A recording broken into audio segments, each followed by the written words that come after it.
The research station floated in the darkness of space like a silver coin dropped in black water. It was called Quiet Dawn, and it belonged to the Galactic Union. For 50 years, scientists from dozens of species had worked here. They studied life. They measured it. They put numbers to everything that breathed and moved and thought.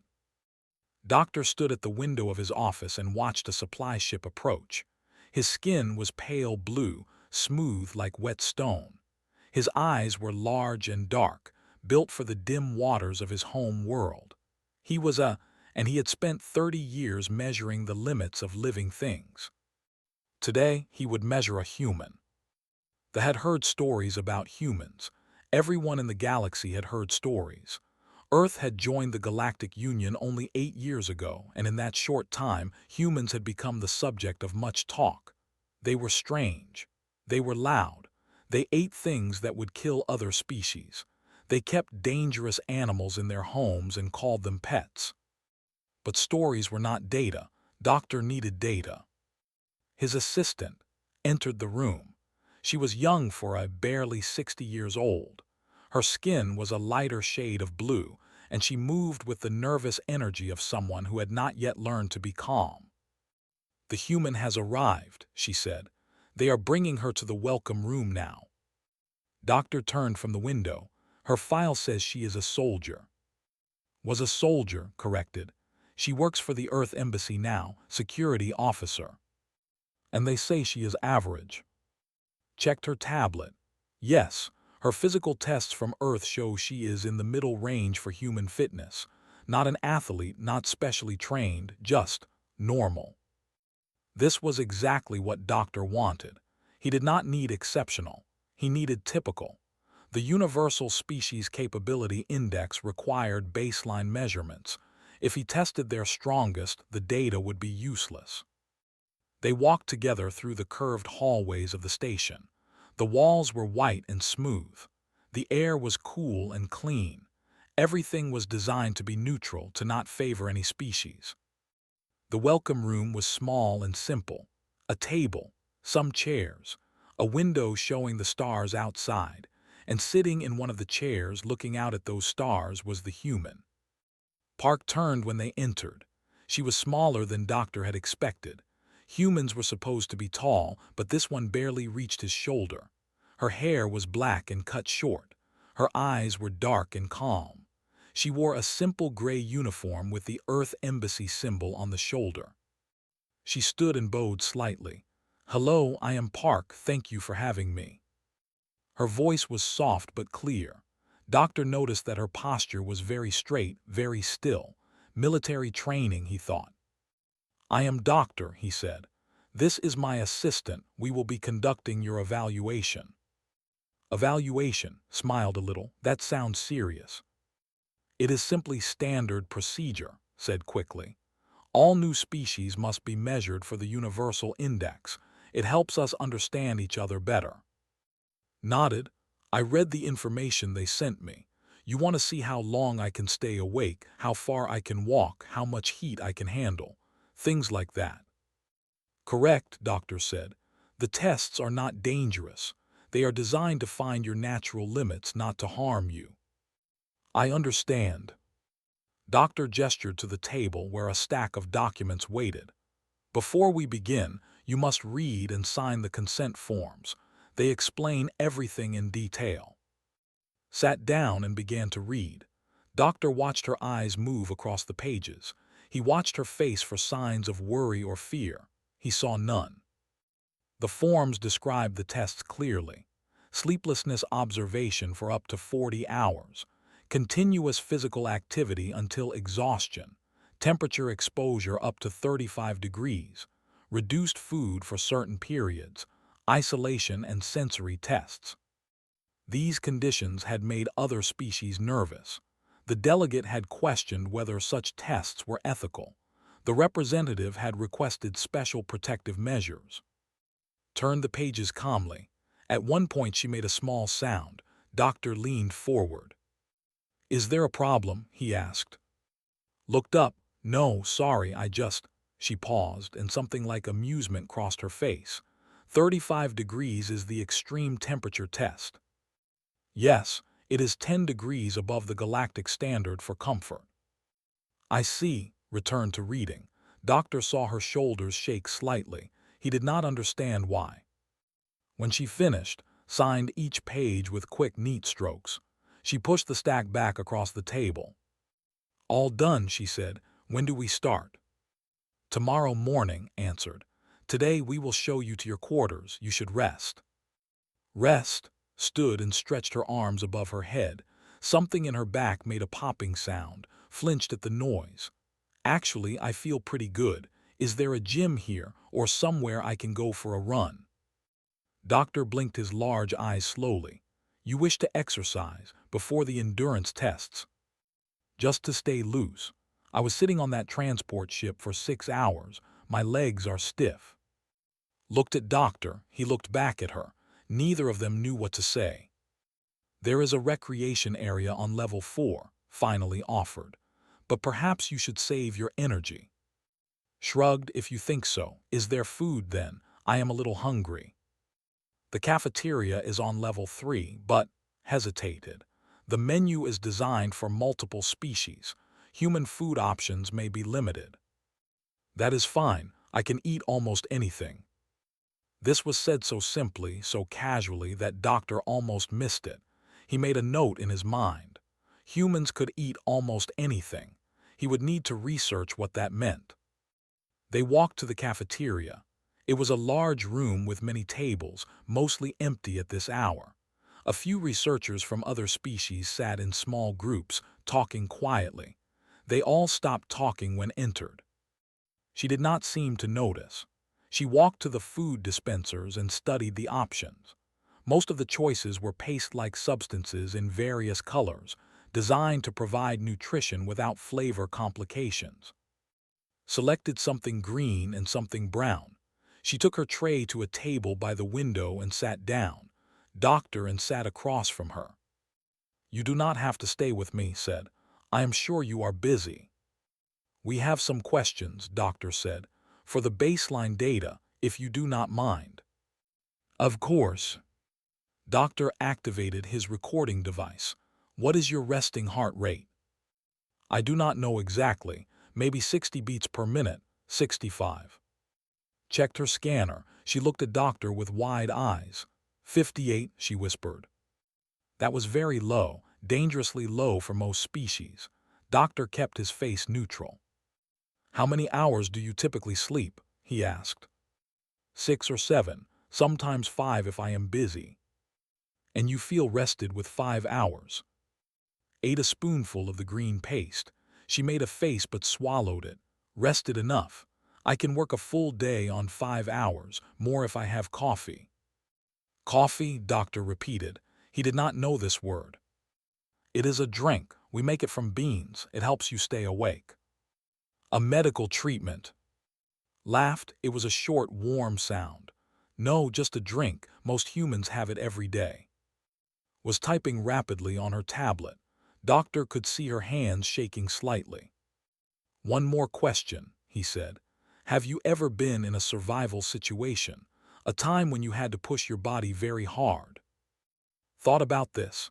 In training, yes. We did a winter exercise once. 3 days in the mountains with little food and no heat. And there was a time my unit got lost during a mission. We walked for 2 days straight to reach safety. 2 days of continuous walking. With some breaks, maybe 30 hours total. Doctor turned off his recorder. He needed time to think. He needed to check his translation software. Something must be wrong. No species could walk for 30 hours. Thank you, he said.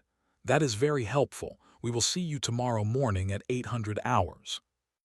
Nodded and returned to her food. She ate the green paste and the brown paste with equal disinterest. When she finished, she asked if there was more.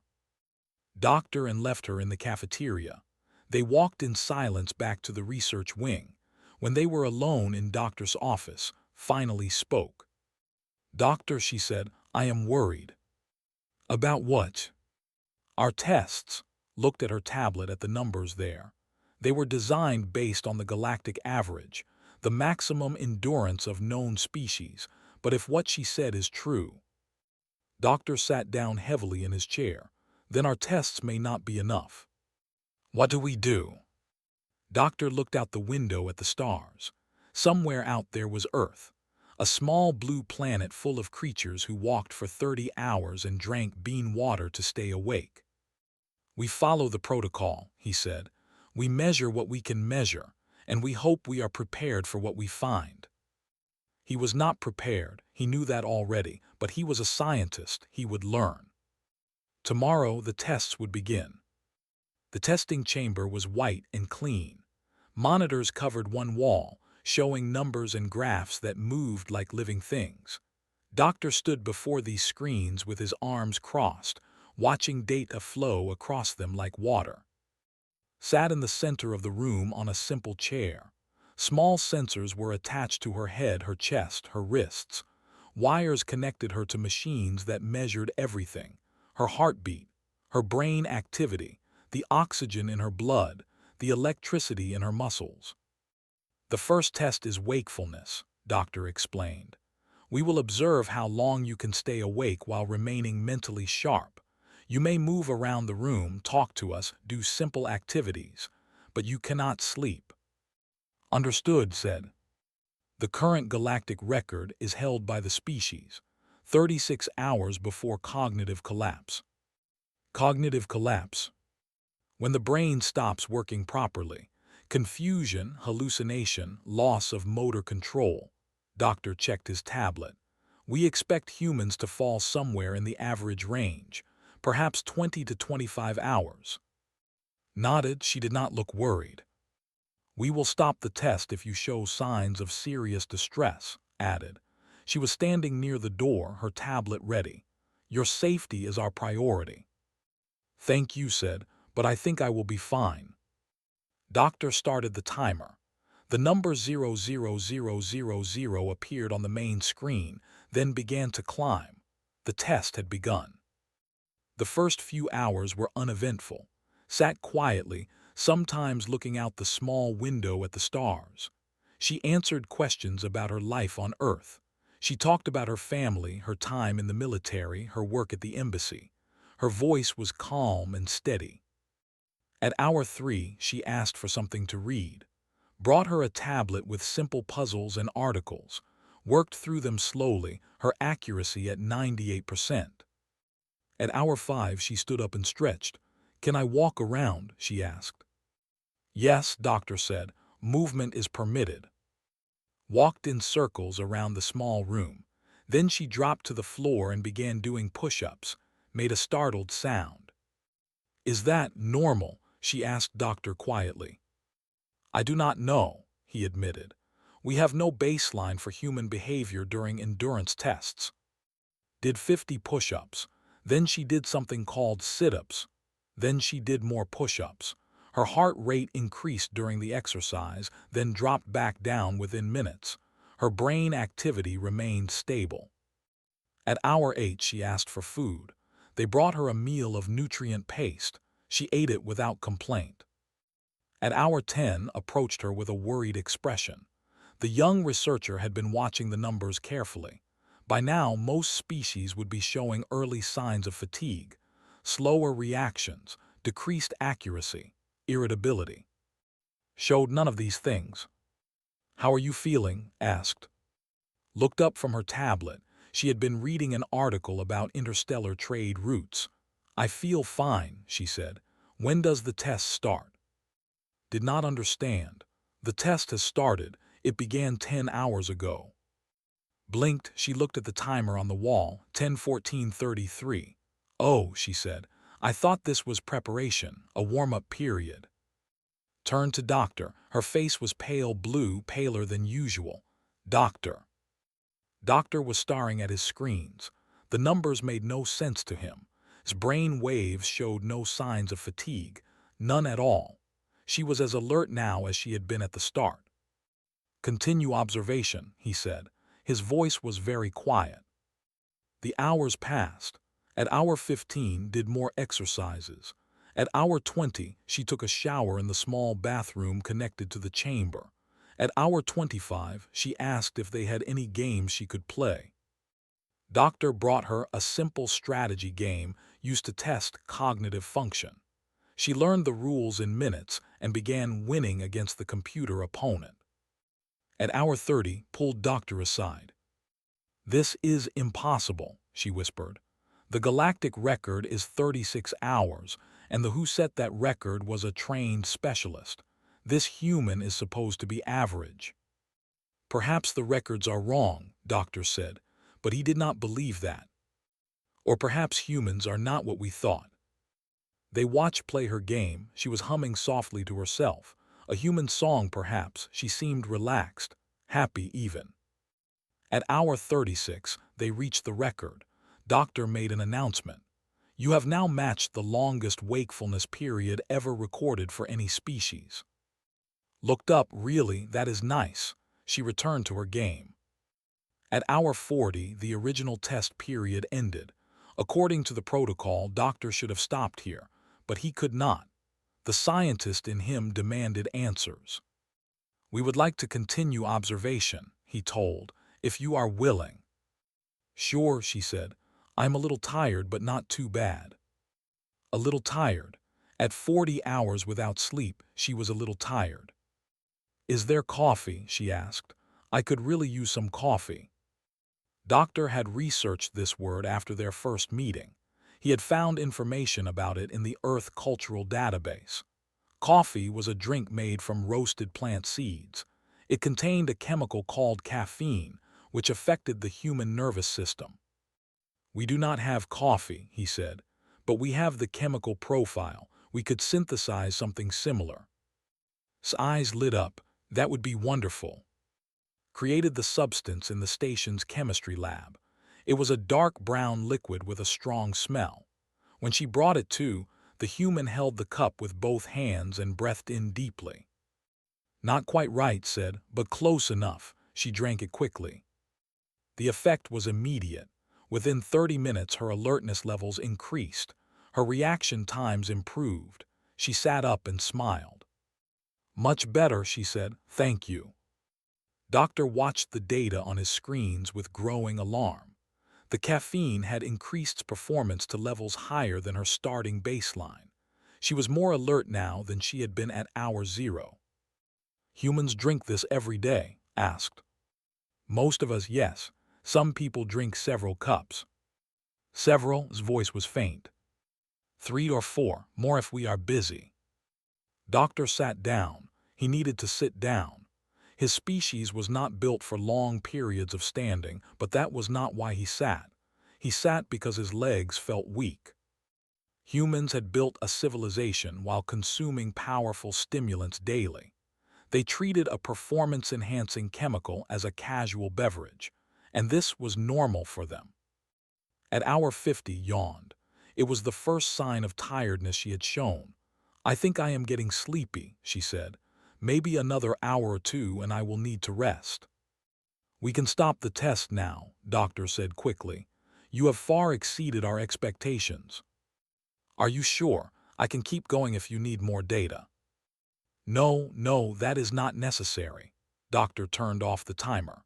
50:47:22, nearly 51 hours without sleep, and the human was offering to continue. Stood and stretched. The same popping sounds came from her joints. "That was interesting," she said. "What is next?" "Rest," Doctor said firmly. "You will rest now. The next test is tomorrow." "Okay," walked to the door, then stopped. "Doctor, did I do well?" The question was so innocent, so genuine, that Doctor did not know how to answer. Did she do well? She had shattered every record in the database. She had treated 50 hours of forced wakefulness like a mild inconvenience. "You did very well," he said. "Very well indeed." Smiled and left. Followed her to make sure she reached her quarters safely. Doctor stayed in the testing chamber. He looked at the screens, at the data they had collected. 51 hours of information about human wakefulness. It would take weeks to analyze properly. But he already knew the most important thing, the thing that made his skin feel cold. Humans did not experience fatigue the way other species did. Their bodies were built to keep going, to push past limits that would destroy anyone else. And this average human, had not even tried hard. What would happen if she did try? What would happen if a human truly pushed themselves? Doctor did not want to know, but he was a scientist. He had to find out. He began preparing for the next test. When returned, she found him sitting in the dark, staring at nothing. "Doctor," she said, "are you all right?" "I am thinking," he said, "about what we have learned today. The wakefulness data is remarkable. The council will be very interested." "The council will be terrified." Doctor turned to face her. "Do you understand what we observed today? A human staying awake for 50 hours. No, we observed a human staying awake for 50 hours without preparation, without training, without any real effort." He stood and walked to the window. The who set the previous record trained for years. She used meditation techniques and special diets. She prepared her body and mind for months before the attempt. And asked when the test would start. At hour 10.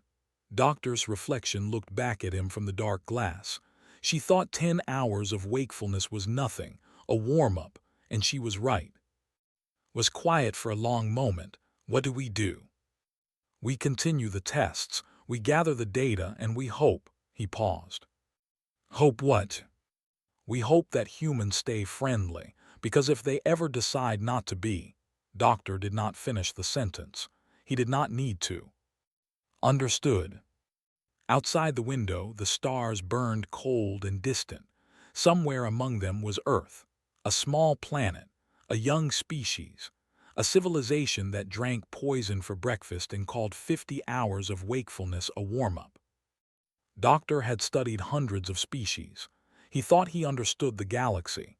But tonight, standing in the dark with his assistant, he realized he understood nothing. Tomorrow, the physical endurance test would begin. He was not ready. He would never be ready. The track was a long oval, built inside the largest chamber of the station. It measured exactly 1 kilometer around. The walls were white, the floor was gray, and the air was kept at a comfortable temperature for most species.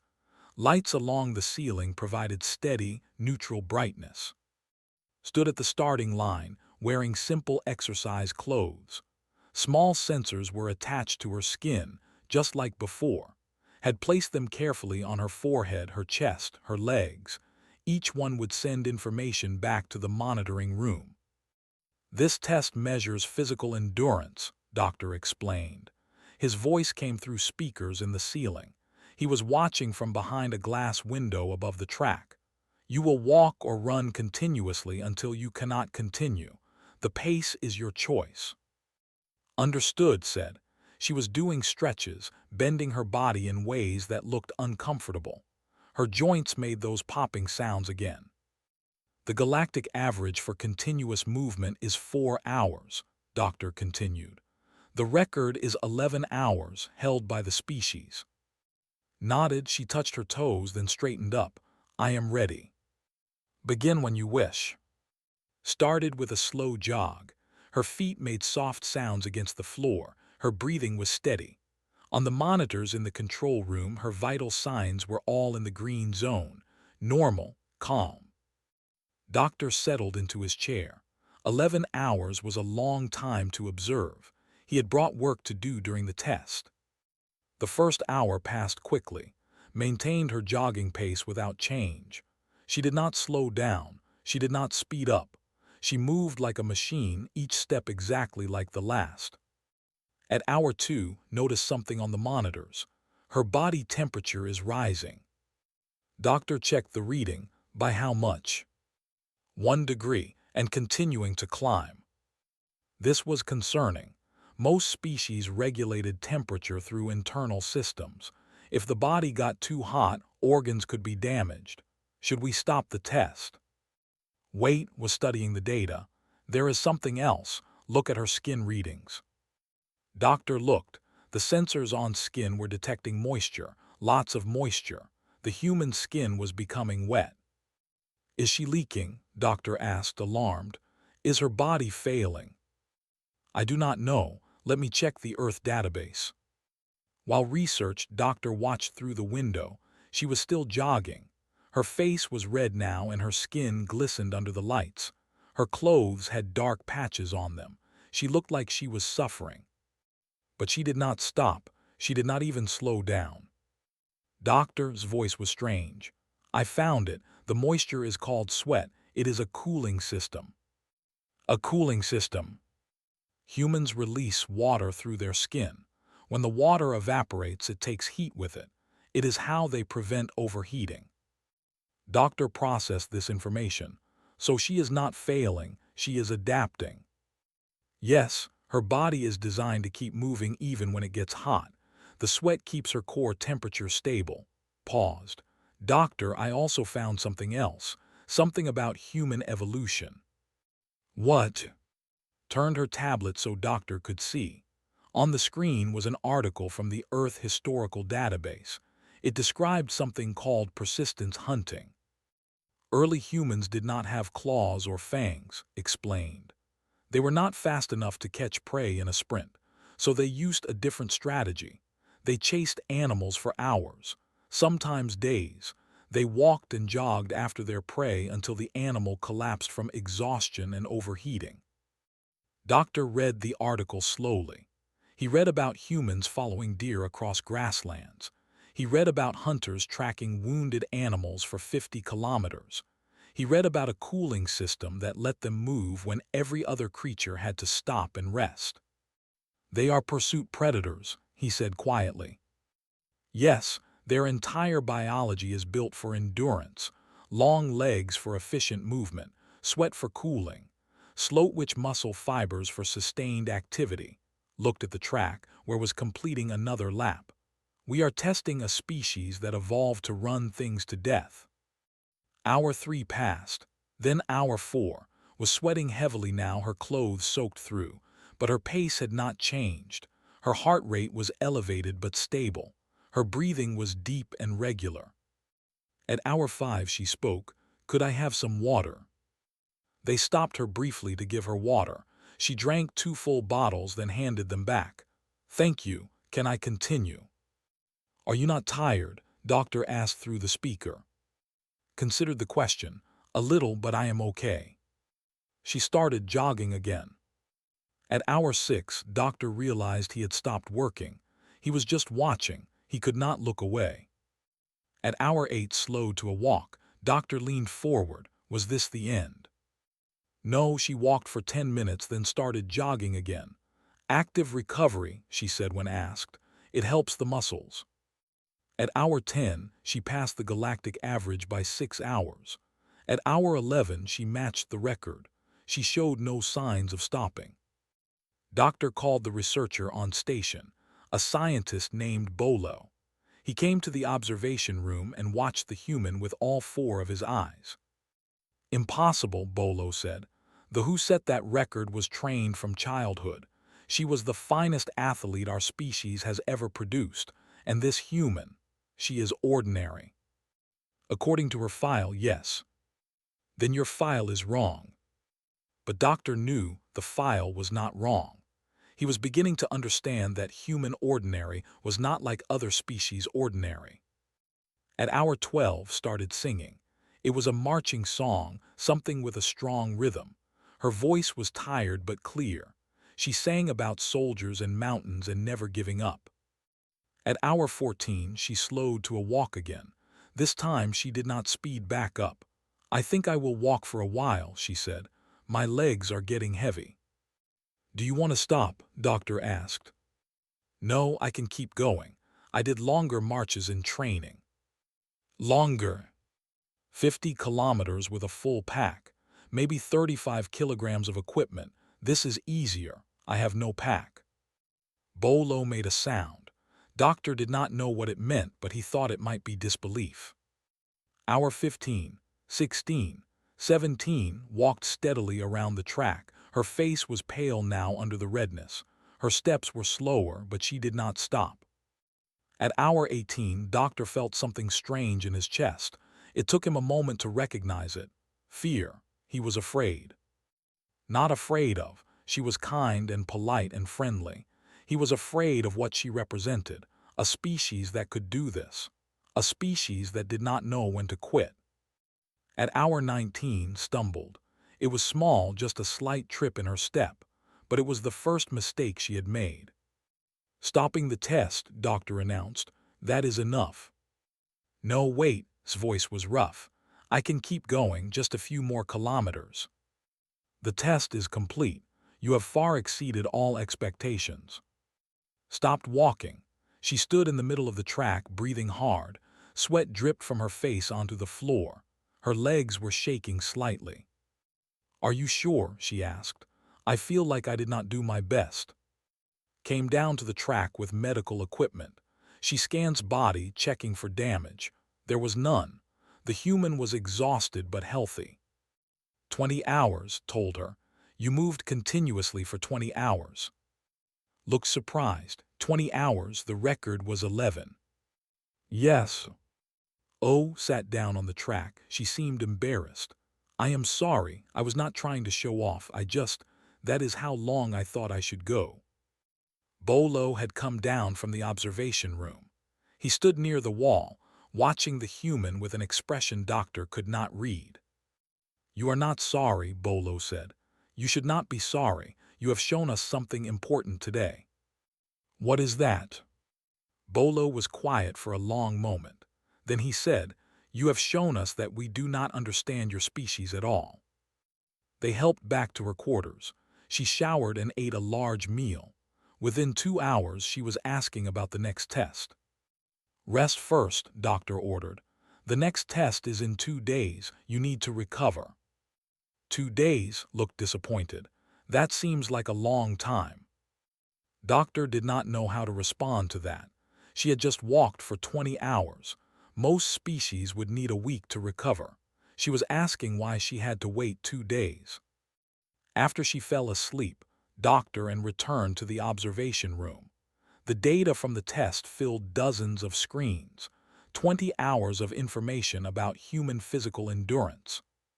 What do we tell the council? Asked. Doctor looked at the numbers. He thought about what he had seen, the sweating, the singing, the stumble at hour 19 that barely slowed her down. We tell them the truth, he said. Humans are persistence predators. They evolved to chase things until those things died, and they have not forgotten how. Will the council believe us? They will have to. The data does not lie. Doctor turned off the screens. The room went dark except for the stars outside the window. He said, when the delegate arrived, she told me something. She said, there is nothing in the galaxy more dangerous than a patient hunter. I thought she was being dramatic. And now I think she was being modest. Doctor walked to the door. Humans do not just hunt with patience. They hunt with endurance. They can follow their prey across continents. They can track it for days. And when it finally collapses, exhausted and broken, they walk up calmly and finish it. He paused at the doorway. We invited them into the galaxy. We opened our doors to the pursuit predators. I hope we do not come to regret that decision. He left the room, stayed behind staring at the dark screens. In her quarters, slept peacefully. Her body was already beginning to recover, already preparing for whatever came next. She dreamed of mountains and long roads, and never stopping until she reached the end. The psychological testing chamber was different from the others. It was a small room, 3 meters by 3 meters, with no windows. The walls were a dull gray that seemed to absorb light. The only furniture was a simple bed and a small chair.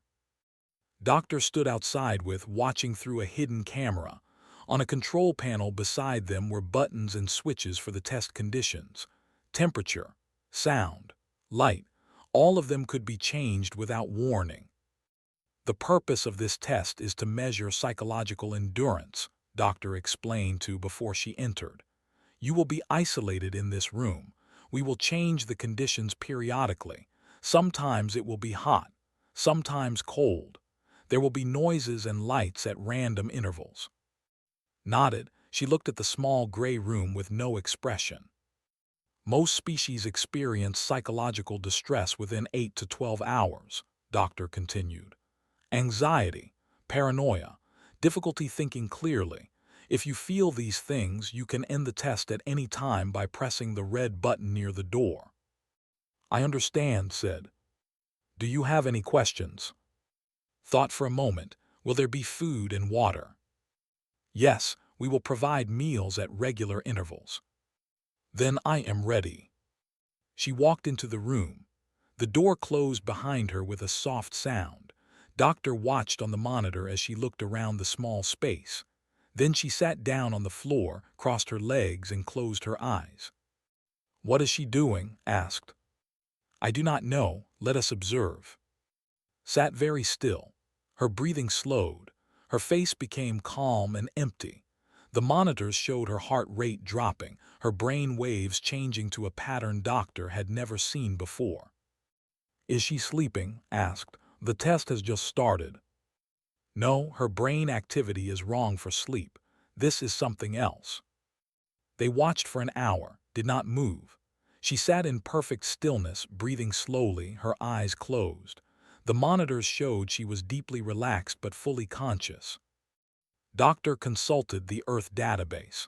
He found something called meditation, a practice where humans deliberately quieted their minds and rested without sleeping. It was used for stress relief, mental clarity, and emotional control. She is calming herself on purpose, he realized. She is preparing for the stress before it arrives. At hour 2, Doctor began the first disruption. A loud noise burst from hidden speakers in the walls. It was a sharp, sudden sound designed to trigger alarm responses. Her eyes opened. She looked around the room once, determined there was no real danger, and closed her eyes again. Her heart rate had spiked for exactly 3 seconds, then returned to baseline. They tried more noises, loud bangs, high-pitched tones, random sounds at unpredictable intervals. Each time reacted briefly, then returned to calm. After an hour of this, she seemed to stop reacting at all. She is adapting, said with something like wonder. Her brain is learning to ignore the stimuli. At hour 4, Doctor changed the temperature. The room became hot, then cold, then hot again. Adjusted her position, moved to the bed when it was cold, sat on the floor when it was hot. She did not complain. She did not press the button. At hour 6, they turned off all the lights. The room became completely dark. Most species had strong fear responses to total darkness. Even the who lived in dim underwater caves felt discomfort when light was removed entirely. Sat in the darkness for 30 minutes. Then she lay down on the bed and fell asleep. She is sleeping, was shocked, in the middle of a stress test. Her body decided it was safe enough to rest. Doctor watched the sleeping human with growing unease. She does not see this as threatening. They let her sleep for 2 hours, then woke her with a loud sound. Sat up quickly, alert and ready. When nothing happened, she lay back down and closed her eyes again. At hour 8, they restored the lights and combined multiple stressors. Flashing lights, random noises, temperature changes all at once. The room became chaos. Stood in the center of it.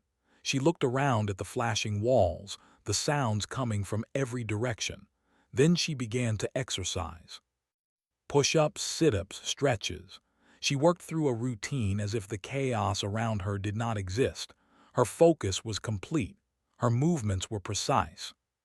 When she finished exercising, she sat back down and meditated again. Doctor turned to, I need to speak with someone, a human, someone who can explain this. The Earth Embassy was contacted. An hour later, a human named arrived at the station. He was a psychologist, a specialist in human mental health. He had kind eyes and a calm voice. Doctor showed him the footage from the test, watched without speaking. When it was over, he nodded slowly. Her response is unusual but not surprising, he said. Unusual, she is completely unaffected. Not completely. See here at hour 7 when you combine the stressors. Her stress hormones increased. She felt the pressure, but she has trained herself to manage it. Trained how? Military conditioning, mental discipline. Humans learn to function under stress because we have always lived with stress. Our history is full of war, disaster, hardship. We had to adapt or die. Leaned back in his chair. Your test is designed to create discomfort, unpredictability, the feeling of lost control, but Lieutenant Park has experienced real danger. She has been in combat. She has faced situations where a mistake meant death. Compared to that, flashing lights and random noises are minor irritations. Doctor struggled to understand. So your species has become resistant to psychological stress through exposure to trauma. In a way, yes. We are not immune to trauma. We break, we suffer. We have mental illness and fear and panic just like anyone else, but we also have developed ways to cope. Meditation, exercise, community, purpose. We bend very far before we break.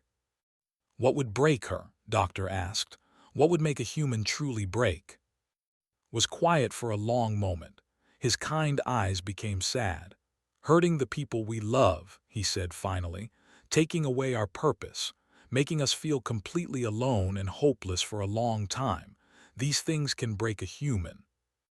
But physical discomfort, sensory stress, isolation. We have survived ice ages, Doctor. We have survived famines and plagues and wars that killed millions. We have survived by being too stubborn to give up. Looked at the monitor where was still meditating peacefully. Individual humans can be broken, but the human spirit, the thing that keeps us going, that is very hard to destroy. Doctor ended the test at hour 16, had shown no signs of psychological deterioration. Her cognitive tests were perfect. Her emotional state was stable. If anything, she seemed more relaxed than when she started. "Thank you," she said when they let her out. "That was actually quite restful. I do not often get time to meditate." Restful? She had called 16 hours of psychological stress restful. Doctor asked to stay for a meeting. They sat in his office with the stars shining through the window behind them. "I do not understand humans," Doctor admitted. "Every test reveals something new. Every result contradicts what we expected." Smiled gently.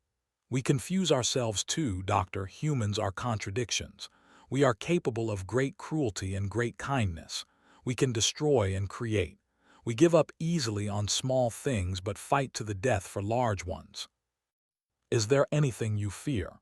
Anything that truly frightens your species?" Thought about this.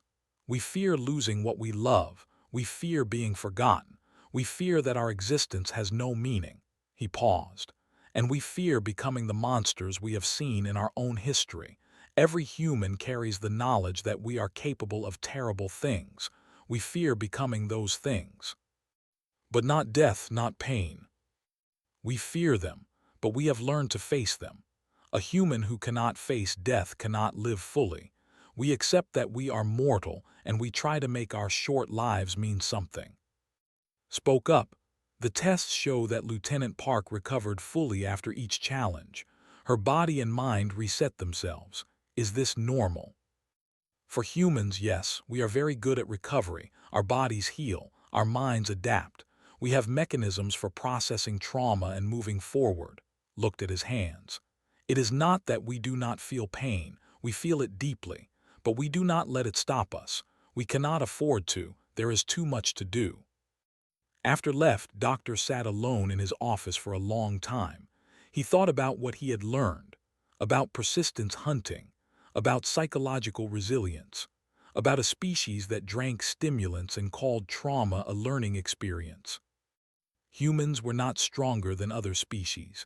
They were not smarter or faster or more powerful, but they had something else, something harder to measure.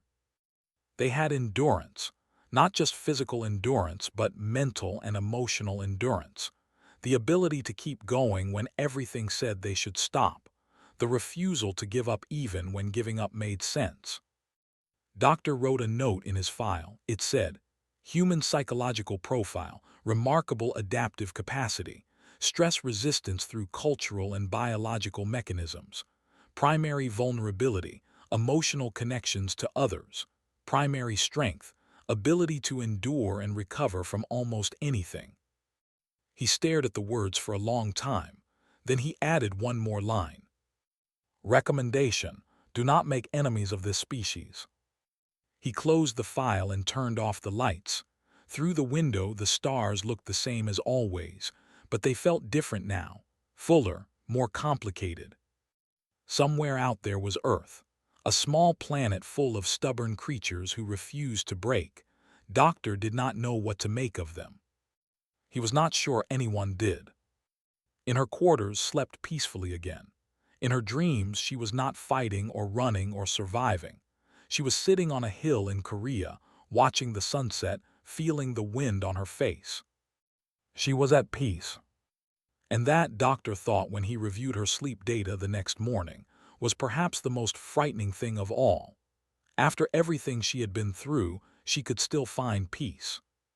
What kind of species could do that? He did not have an answer.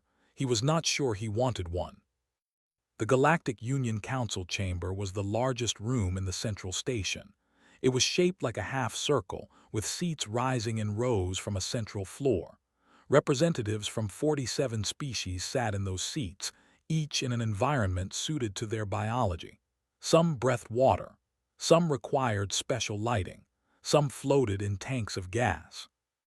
Doctor stood at the center of the floor, feeling very small. Above him, dozens of alien eyes watched and waited. The silence was heavy.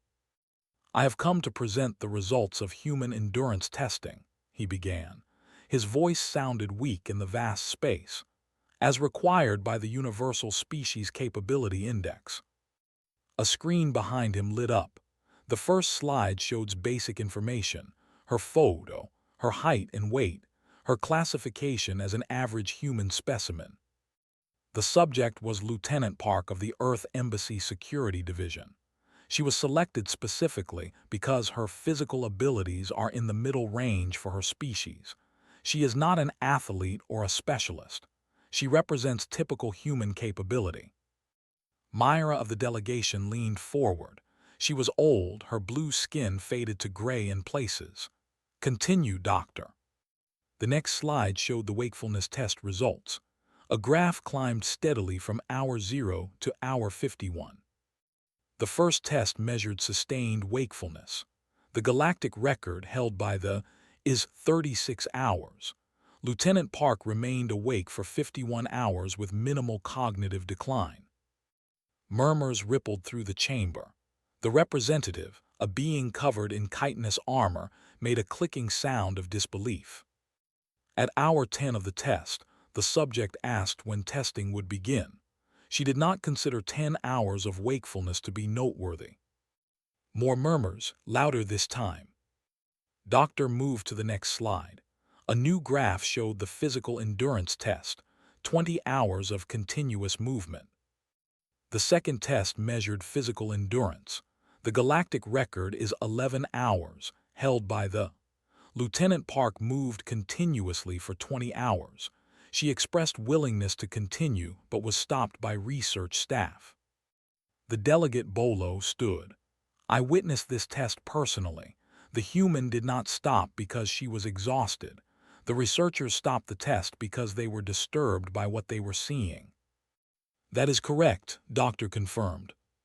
The next slide showed biological data: heart rate, temperature, sweat production. "Our research revealed that humans evolved as persistence predators. Their bodies are designed for sustained activity over extreme distances. They possess a cooling system that allows them to keep moving when other species would overheat. Their ancestors hunted by chasing prey until the prey died of exhaustion."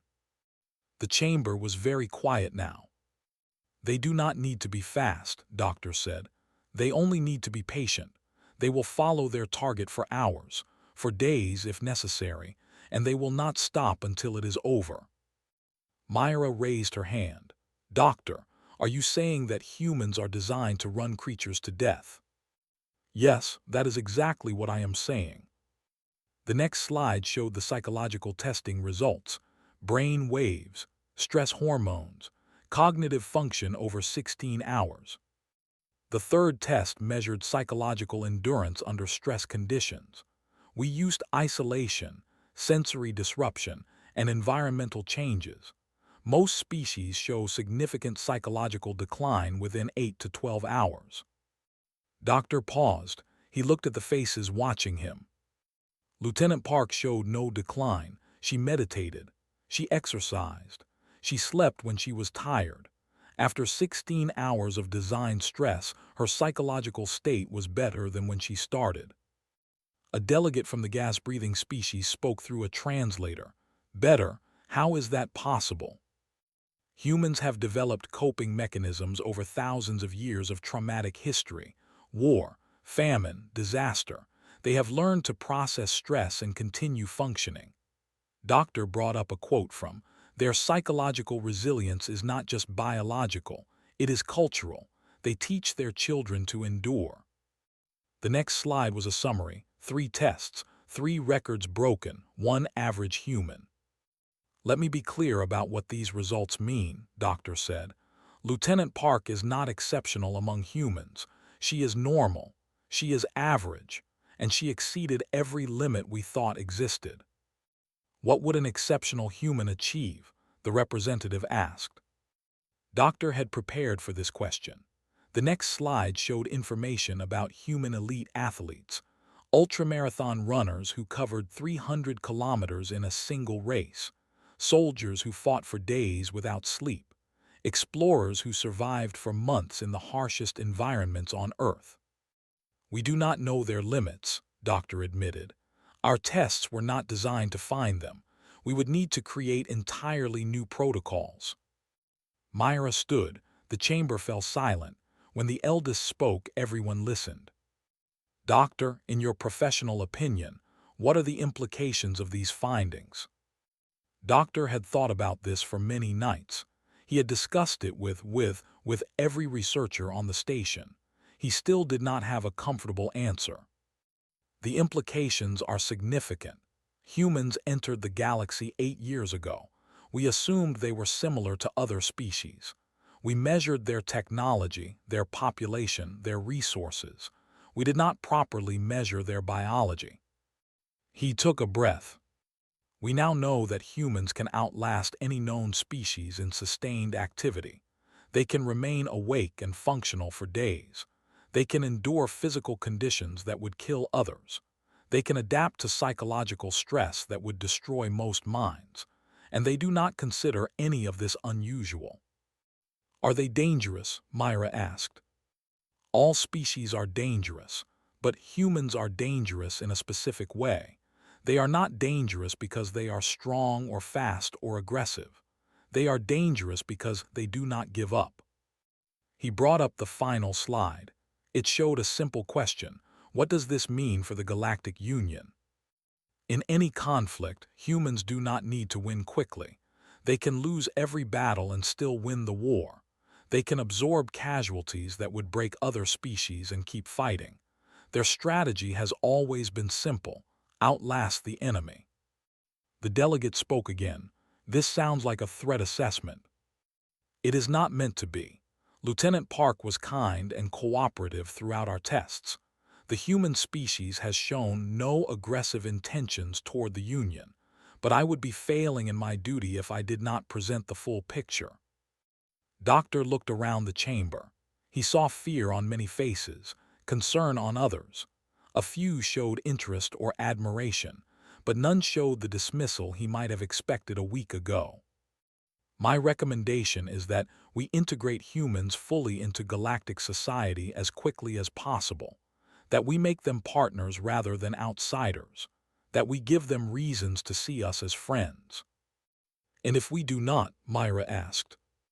"Then we may find ourselves on the wrong side of their endurance." The presentation ended.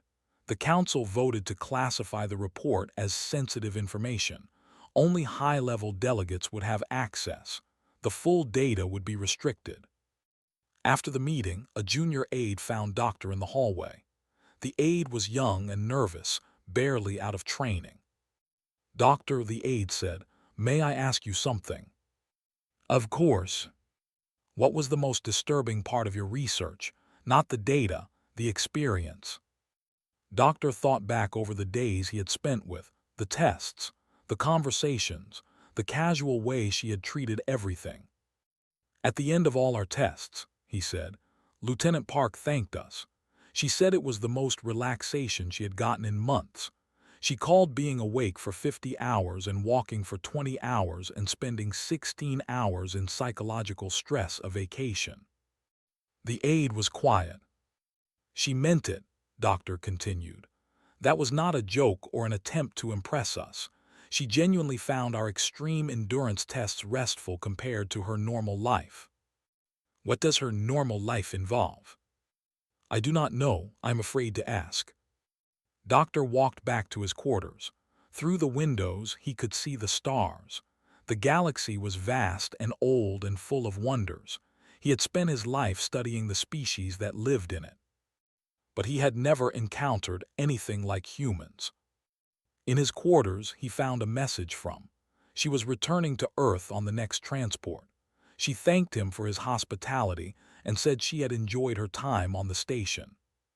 At the bottom of the message, she had added a question. "If you do more tests in the future, I would be happy to volunteer again. Let me know." Doctor stared at the message for a long time. She wanted to come back. After everything they had put her through, she wanted to do it again. She had found the experience interesting enough to repeat. He closed the message and sat in the darkness. The galaxy had invited humans in. They had opened their doors to a species that ran prey to death and drank poison for breakfast and called torture chambers restful. Maybe it would be fine. Maybe humans would be good partners and allies. Maybe their endurance would benefit everyone. Or maybe, centuries from now, the galaxy would look back at this moment and wonder why nobody had paid attention to the warnings.